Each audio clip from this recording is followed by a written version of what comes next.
And Late Night Health continues. I'm Mark Alyn. During Hour 2, we're going to be spending some time with the author of The Superwoman's Guide to Super Fulfillment and talking about perfectionism.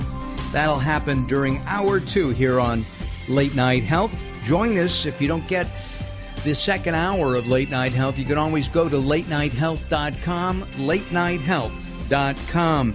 We're going to go to an old friend of mine and of Late Night Health. She's really not old, but we've known each other for a long time. Dr. Michelle Cohen, who has a stellar career in media and is also a practicing clinical psychologist in the Los Angeles area, correct?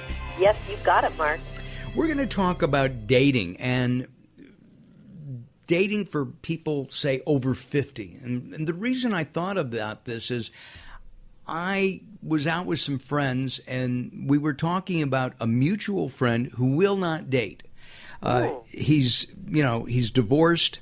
He's in his mid to late 60s, and he just doesn't want to have anything to do with it anymore. Interesting. And he would like to rather sit at home and watch Wheel of Fortune and Jeopardy every night. And is that healthy? Well, I don't think it's real healthy. I would be interested in asking him why he doesn't want to date, what his fears are. But no, I don't think it's healthy, Mark. They have a lot of socialization as we get older theory. And it says that getting out, meeting new people, getting into certain activities that, fit within our physical and mental boundaries, really will help people's happiness, their depression levels lower, and, things like that. Just getting out into the world. You don't have to be, active like you were in your 20s, but just trying to get out and do things according to socialization theories. When we're over 50, helps our depression, helps our anxiety. It's also good for our physical bodies, especially if we're out doing and walking or, participating in activities. So I don't think it's real healthy for your friend, and I'd like to know what his fears are. It's an interesting thing. I'll have to ask. I think that a lot of people don't understand that as we age, and especially if you've been in a relationship for, say, 30, 40, 50, 60 years, and a spouse passes away, that you sit in the house doing the same activities that you did with your spouse, maybe watching TV, right, maybe eating, maybe cooking, but you just stay within your four walls, if you will. And that can't be a healthy thing. Well, it's not. And, what's happening is we have to go through various periods of mourning, of course, when our partners pass away or even leave us.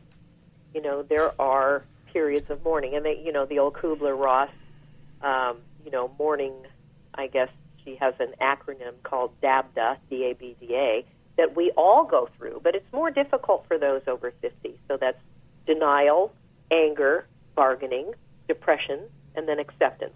So it takes a long time for people to go through these stages to, sort of get back into a new lifestyle. And what we tend to do when our partners pass or leave us when we're older is we tend to sort of cling on to those old patterns because they feel comfortable to us. And at the same time, without that socialization, you tend to mentally deteriorate. You do. And, I would encourage relatives and friends of someone who is older and who, has been with a partner for a long time and then finds themselves alone, to reach out, take them out, try to be positive, and encourage them to do other things. Sometimes we're not ready to, and we feel really uncomfortable when we're forced to go out. But slowly, the more we can get out and enjoy things that bring us joy, we have to find those things will be better for that person. I can remember, and we're moving a little bit away from our topic, but it's kind of interesting. Yeah. I remember that when my father passed, I encouraged and got my mother involved in a grief counseling group. It's a peer group. Yes. And she had lifelong friends. Oh, that's a great idea. Those are always wonderful, too, because, you can really learn how to identify with someone. And when you feel you're not alone and others you can get together with, like you said, your mom has a lifelong friend now, it gives you strength. In other words, friends they reinforce, who we are. They show us that they care. They fill us up a little bit, and then the more we get out, the better we feel. Well, they used to, there was a whole group of women, and they would go out to dinner or the movies or wherever they went. Mm-hmm. One of the women, I think, had lost her husband and ended up bearing two more. But they all stayed together, and was until the end, and that was very positive. That's powerful. It really is, Mark. Having people, getting out after a breakup or somebody passes. I mean, you mentioned the Kubler-Ross analogy. One of the words, one of the bargaining. Who are they bargaining with? God, themselves? It's interesting because they're saying in bargaining there's several categories. One of them is, gee, I should have, or I could have, or maybe I could have helped that person more. Maybe we could have found a better doctor. Maybe I could have been more loving, or bargaining with God, kind of like, please forgive me. Please, I really feel horrible, and help me move on from this. And is there something I could have done? Give me the sign. It's sort of a bargaining thing that we all go through. We look back and say, what could I have done? So rather than living in a self-pity party... Well, you got it. Exactly. You got to get out. You got to get out. I think that's the most difficult thing to do for a lot of people who I see, at least in my practice, who are 50 plus. Very difficult for them. Is it easy to go to date after 50? I mean... Well, I think it depends on how much effort you're willing to put into it and your mindset. So what's interesting is they say that Americans 50 and older are the fastest growing demographic on many dating websites right now. Isn't that amazing? That really is. And most of these have children, or as we would call baggage, or older children, grandchildren, or are divorced or widowed. So this is what we're looking at. And if someone doesn't have any relationships in the past or doesn't have much of a history and they're 50 plus, they're pretty, stayed in their ways, or that's a red flag for women of a perennial bachelor. Absolutely. Right. But at the same time, dating has changed. Yeah. I mean, I haven't been on a date in years and years. Okay, I was on a date 2 weeks ago with my wife, but that's different. Well, there you go. It doesn't. But it doesn't count. Not the way we're talking about. That's right. I can't imagine being out in the dating pool again. Well, I understand, and I hear this so much, from patients. So a lot of people are trying the online dating thing, and I give them advice, about how to do that online when you're 50 plus, and also other ways that they can meet new people. That if they're not fearful about doing online dating, they can, do certain activities. Go, get involved in their temple or church or whatever, Buddhist retreat or whatever. Sure. Volunteer activities are wonderful. Find something that would be more co-ed oriented to where you can meet, or whatever your sexual orientation would be, wherever you might find someone else, that you could really start out as a friend.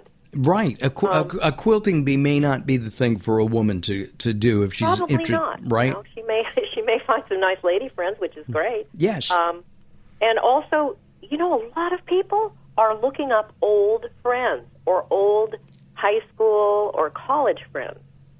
I have a really good friend whose husband passed away, and she just, has been mourning for quite a long time. And I said, come on, you've got to start getting out there. I've tried to fix her up with people. And what happened is she started just going on Facebook and looking around at old high school and college friends. And she found this fellow who she dated, and he was a widower. Oh, wow. So what was interesting is they went through the same caregiving process. They were still good friends and had a lot of mutual friends. They were both the same religion, Mm-hmm. So they have been dating. That's cool. It's really cool because you can reach out to old friends sometimes who are, like I said, divorced or widowed. Do women in particular have to be careful of online dating? Good question. I think women have to be careful in that I think yes. Okay. To just give you a solid answer. And the reasons are because I think women tend to be a little feeling more desperate or have a little more concern about their self-image. I think there are predators out there and guys that just want to have sex, so you have to be careful about that. But I think my concern for a lot of women is their hearts being broken, thinking, oh my gosh, I'm going to meet the love of my life again, or I'm just going to jump right back in and find a new companion. Because the pool of men is smaller, rather. The pool of women is larger. Right. So what we're also finding is that, a lot of guys are kind of supposedly looking for women their age or younger. Men 50 plus tell me that they're seeking to date women in their 30s. 40, 35, whatever. Right. And I don't know. I say, is it an attraction thing? I ask them. Or are you ruling out vibrant women your age for some reason that I don't understand? I mean, there's a lot of well-accomplished, well-off women that have their own and would love a lovely companion. So what is this about? Is it about sex? Is it about, So I think that it's more difficult for women 50 plus these days because men 50 plus do and are dating women younger. What about the Cougar? Are there not a lot of those? I mean, we keep hearing about it. There's that TV show, a woman of 50, 55 dating a 30-year-old guy. Mm-hmm. Honestly, I have seen a couple of Cougars in my practice, as you would call them, and I tell them, whatever makes you happy.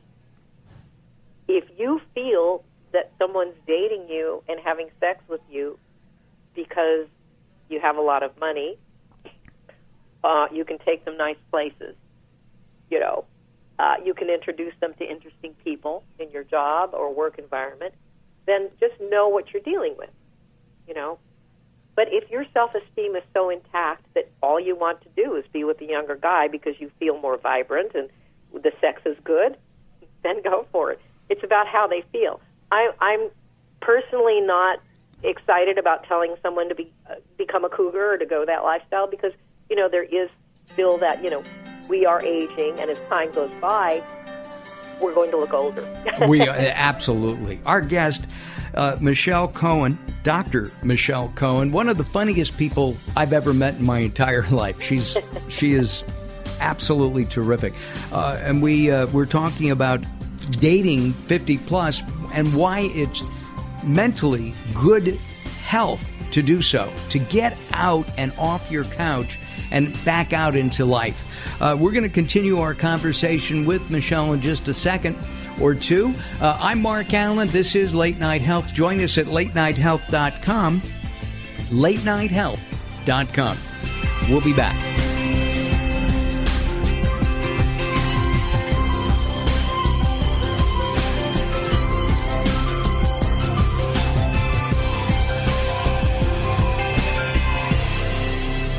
You're listening to Late Night Health with Mark Alyn. The show continues in a moment.